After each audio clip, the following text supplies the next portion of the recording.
Sveiki, skatītāji! Šoreiz mana video auditorija būs Daugavas malā.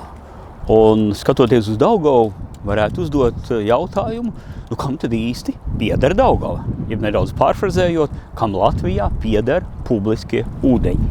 Pieļauju, ka lielākajai daļai pirmajā brīdī gribētos atbildēt, ka publiskie ūdeņi pieder valstī, vai ka tiem būtu jāpieder valstī. Bet tā īsti tas tomēr nav. Civilikuma 1104. pantā ir noteikts, ka publiskie ūdeņi ir valsts īpašums, cik tālu uz tiem nepastāv īpašuma tiesības privātai personai. Un tad nākošais varētu būt jautājums, vai tiešām Latvijā ir kādi publiskie ūdeņi, uz kuriem kādam ir īpašuma tiesības, kādai fiziskai personai.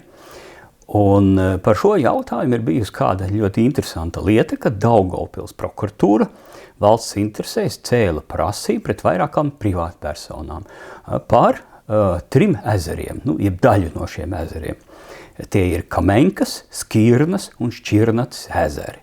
Un tad Daugavpils prokuratūra uzskatīja, ka ir jāizbeidz īpašuma tiesības. Šīm privātpersonām jāizbeidz īpašuma tiesības, un tomēr Satversmes tiesas atzinums bija nē, ka lieta ir jāizbeidz, un atziņa tātad ir tāda, ka upe vai ezers vai daļa no tā var būt arī privāti īpašumā, un vienlaiks tam varētu būt noteikts publiskā ūdeņa status.